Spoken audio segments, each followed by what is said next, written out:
बिस्मिल्लाहिर्रहमानिर्रहीम। तमाम देखने और सुनने वालों को यासर महमूद का सलाम। आज की इस वीडियो के अंदर हम जो जनरल कोडिंग गाइडलाइंस पढ़ रहे हैं, उसमें से आज देखेंगे कि हम किस जनरल कोडिंग गाइडलाइन के पॉइंट पे हम डिस्कशन करेंगे। तो बढ़ते हैं वीडियो की जानब और देखते हैं कि आज हम क्या डिस्कस करने वाले हैं।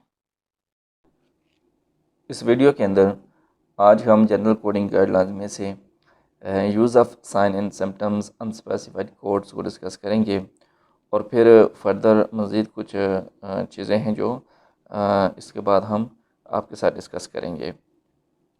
साइन एंड सिम्टम्स के कोड्स उस वक्त लगाए जाते हैं जब एक डेफिनेट डायग्नोसिस का कोड नहीं होता। अगर डेफिनेट डायग्नोसिस का कोड मौजूद है तो फिर उसको कोड करेंगे, साइन एंड सिम्टम्स को कोड नहीं करेंगे। अगर एक मखसूस कंडीशन के हवाले से मालूमात मुकम्मल नहीं कि मोर स्पेसिफिक कोड्स को असाइन कर सकें तो इस सूरत में अनस्पेसिफाइड कोड को लगाएंगे।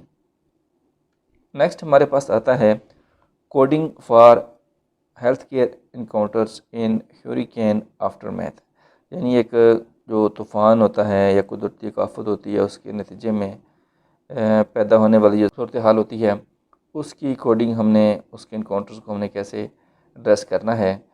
तो फर्दर ये 4 कैटेगरीज़ में ए बी सी और डी में कैटेगराइज किया गया है। तो उनमें से जो ए में आ रहा है उसमें use of external cause of morbidity codes शामिल हैं। तो तूफ़ान के नतीजे में होने वाली इंजरी के लिए एक्सटर्नल काज ऑफ मॉर्बिडिटी के कोड लगाएंगे।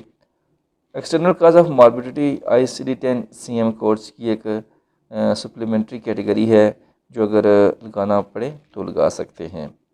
इनको प्रिंसिपल DX यानी प्राइमरी DX के तौर पर नहीं लगा सकते, इनसे पहले उनकी इंजरी का कोड लगाया जाता है। External cause of morbidity codes इस बात की निशानदेही करते हैं कि ये इंजरी किस वजह से हुई है और किस जगह पर हुई है। इस इंजरी की सूरत में मरीज़ की हालत कितनी हद तक ख़तरनाक हुई है। अगर तूफ़ान में किसी किस्म का कोई नुकसान हुआ तो उस सूरत में तो हम कोड करेंगे, लेकिन अगर नहीं हुआ तो फिर हम इनको कोड नहीं करेंगे।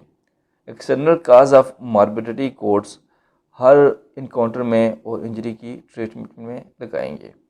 ये कोड तमाम हेल्थ केयर सेटिंग में लगाए जाते हैं और तूफ़ान के नतीजे में होने वाली नुकसानात हैं उनकी दुरुस्त और सही मालूमात के हसूल के लिए वो जगह जहाँ ये चीज़ रनमा हुई है यानी हरिकेन जहाँ पे आया है वहाँ के लाइसेंस हेल्थ केयर प्रोफेशनल से मिलने वाली मालूमात ही दुरुस्त शुमार की जा सकती है। नेक्स्ट हमारे पास आता है sequence of external cause of morbidity codes. जब दो या इससे ज़्यादा इवेंट्स एक मरीज़ पर अलग अलग इंजरी का सबब बने हों तो इस सूरत में हर एक के लिए अलग अलग इंजरी का कोड लगाएंगे। तूफ़ान के नतीजे में होने वाली इंजरी के कोड को बाकी सब पर फोकिए देंगे, मगर चाइल्ड एंड एडल्ट अब्यूज़ और टेररिज्म के कोड्स को पहले लगाएंगे, इसके बाद इनको लगाएंगे। मसलन अगर इंजरी तूफ़ान के दौरान बिल्डिंग के कोलैप्स के दौरान हुई तो इस सूरत में दोनों कोड लगाएंगे, जिनमें से external cause code for hurricane पहले आएगा। चूँकि सिर्फ तूफ़ान यानी हरिकेन की वजह से हुई है इंजरी तो पहले X37.0 hurricane with the appropriate 7th character से कोड लगाएंगे और इंजरी की वजह का कोड लगाएंगे। X37.0 कैटेगरी के कोड उस सूरत में भी लगाए जाएंगे जब तूफ़ान की वजह से कोई कुदरती किनारा टूट गया और इसकी वजह से इंजरी हुई है। सैलाब की वजह से कोई इंजरी हुई तो फिर X38 की जो कैटेगरी है flood with the appropriate 7 character का कोड इस्तेमाल करेंगे। तूफ़ान की वजह से यानी हरिकेन की वजह से डैम या मैन मेड स्ट्रक्चर कोलैप्स हो गया, तो उस सूरत में X36.0 की कैटेगरी का कोड लगाएंगे। X36.0 कैटेगरी के कोड सिर्फ मैन मेड स्ट्रक्चर के तबाह होने के लिए हैं, जो ज़मीन की सतह की मूवमेंट की वजह से हुई है, ना कि उस तूफ़ान की वजह से हुई है। सी जो है उस पे आता है other external cause of morbidity code issues.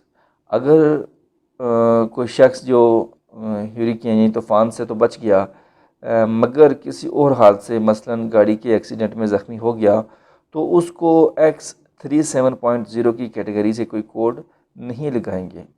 अगर इस बात का तयन नहीं हो रहा कि ये इंजरी हरिकेन की वजह से हुई है या किसी और वजह से, तो इस सूरत में X37.0 की कैटेगरी से भी कोड लगाएंगे और other possible applicable external cause of morbidity codes भी असाइन करेंगे, जिनमें exposure to excessive natural heat X31, exposure to excessive natural cold, flood की कैटेगरी के कोड शामिल हैं। और आखिर में the use of Z code आता है। जेड कोड की कैटेगरी किसी भी मुनासिब जो कंडीशन हो उसको फर्दर एक्सप्लेन करने के लिए इस्तेमाल होती है। ICD-10 CM official guidelines for coding and reporting में इसको बड़ी तफसील से बताया गया है कि कौन से जेड कोड्स प्राइमरी और फर्स्ट स्टेज डायग्नोसिस के तौर पर इस्तेमाल होंगे और कौन से जेड कोड सेकेंडरी डायग्नोसिस के तौर पर इस्तेमाल होंगे। तो इन कोड्स को आने वाली वीडियोस के अंदर यानी जेड कोड को पूरा एक चैप्टर है 21, उसके अंदर हम डिस्कस करेंगे, बड़ी डिटेल के साथ वहाँ पे पढ़ेंगे। तो फिर वहाँ पे इसकी चीज़ों को और भी फर्दर हम जो है ना वो डिटेल में जाके देखेंगे कि क्या क्या होता है इन चीज़ों के अंदर। उम्मीद है कि ये वीडियो आपके लिए काफ़ी हेल्पफुल साबित हुई होगी। आपसे रिक्वेस्ट है कि आप ये वीडियो जहाँ खुद देखते हैं वहाँ आगे इस इंडस्ट्री से वाबस्ता लोग जो हैं उन तक भी ये पहुँचाएँ। अल्लाह ताला हम सबका हामी व नासिर हो। अपनी दुआ में याद रखिएगा। अल्लाह हाफिज़।